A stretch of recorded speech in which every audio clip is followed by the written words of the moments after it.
de gayri kanunu bir Dempli, bir de Lamborghini park oluyor. Ne melim?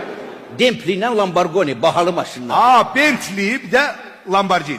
Hele onlar. Ay sağ ol. Siz birinci Dempli'ni götürəsiniz yoksa Lamborghini'ni? Bentley. Lamborghini. Her ikisini. Ay kişi, heç birisini. Niye?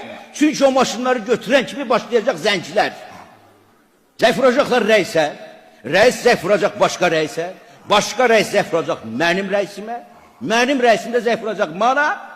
Mən də götürüb bırakacağım. Ne böyle? Maşınları. Ona göre ne Dempli'ye ne Lamborghini'ye değmirsiniz. Gelirsiniz irəldə 100 metrede bir tane Nolon bir nazardan götürüp apartırsınız şuraya. O. Melim niye mesut olan biri? Çünkü sen yadında sakla. Bizim pulumuz kasıp küsup yetim müsür sürücülerden çıkıyor.